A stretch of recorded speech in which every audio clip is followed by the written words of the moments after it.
The 1960s and 70s are remembered as an era of national civil rights activism. The civil rights movement in South Dakota took dramatic form as the American Indian movement, AIM, moved into action. AIM's occupation of the village of Wounded Knee especially attracted international attention. But simultaneously, a quiet civil rights story was unfolding across the nation and in South Dakota. The story began with a question: who had fewer civil rights than citizens virtually incarcerated because they had developmental disabilities? Or to use the terminology of the time, mental retardation. In case after case, citizens, not all of whom had severe disabilities, lived most of their lives in institutions. When they were young children, their parents had been frequently advised by medical professionals to deliver them to an institution and forget they existed. Parents could then move on with their own lives, certain the child's basic needs were ensured perpetually.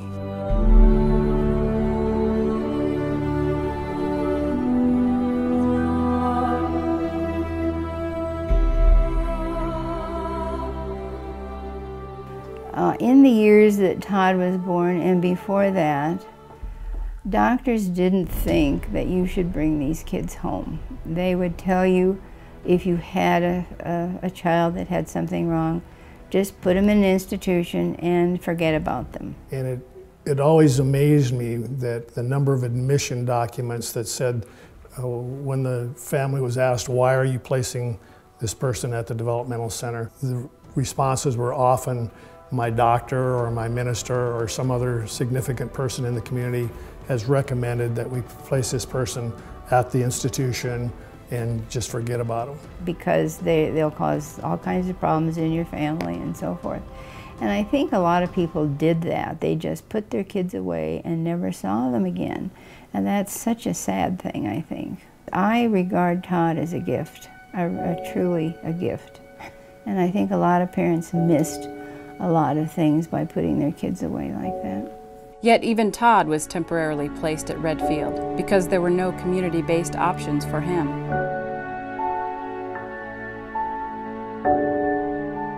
Sadly, it took grave abuses at substandard institutions to grab the public's attention. Notable was New York State's Willowbrook Institution, where reporter Geraldo Rivera brought deplorable conditions to light.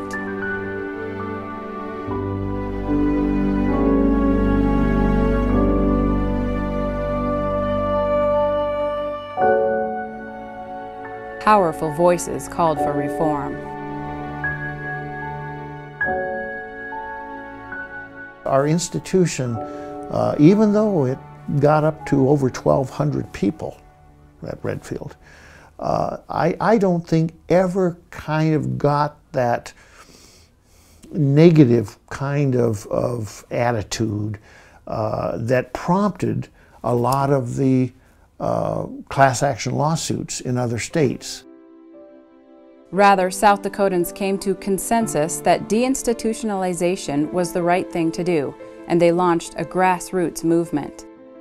In 1970, a new federal act, combined with Social Security Act amendments, made possible community-based housing and job programs for adults with developmental disabilities. Institution numbers declined, but 40 years later, South Dakotans who once lived in the Redfield institution haven't forgotten. They remember when and why they were sent there. Yeah, I was born in Watertown, South Dakota, 1946. November 7, 1946. And I went to Redfield, 2 years old. They were trying to check when I had my, when I fell down the stairs, they were checking what I was doing and then find out what kind of jobs I had, and then I used to get real mad at things. They remember the Redfield campus, including underground tunnels that connected buildings. They recall jobs they held, many having to do with food production for the institution or care for younger residents. I was there when they were killing the pigs. From 6:30 till 8 o'clock, you know. I had to clean up after they got done killing the pigs and stuff. And working in a creamery, got up at 4 o'clock every morning, take care of 200 gallons of milk every morning. Take care of the people, take them to the bathroom, you bathe them, get them a shower, put them to bed, stuff like that. There are certainly good memories of life at Redfield, but even some of those reflect routines at odds with the world residents would find outside. We could go downtown with 2 people, would go downtown. We went with the staff. If we had to go downtown on a walk, we went to the park in different places with the whole groups. When people were going out in the community, it wasn't 1 or 2 people with a case manager or someone. It was usually clumps of people. It was 6 or 7 or 8 people.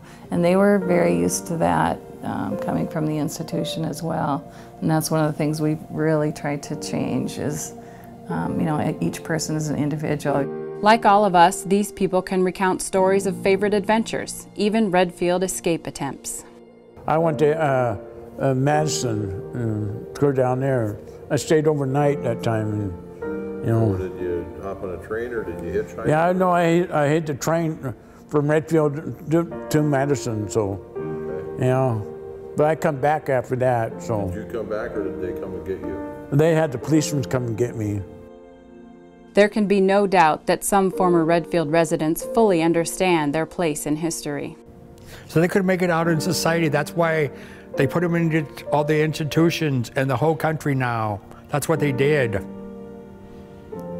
And that's why they couldn't make it out in society. Now they can. You have just watched the first few minutes of what will become a feature-length history tracing South Dakota's efforts to move its citizens with developmental disabilities from institutional existence to community living. The story reflects a national movement, but the reason for focusing on this particular state is compelling. Because of South Dakota's small population, the project can guarantee that every South Dakotan who left an institution in the 1970s and who would like a voice in the project will in fact have it. Those voices will drive this documentary in ways no others could, and those not making the final cut will be archived for future generations seeking to understand this slice of American history. Please consider a gift to support the project. Contact the producers here.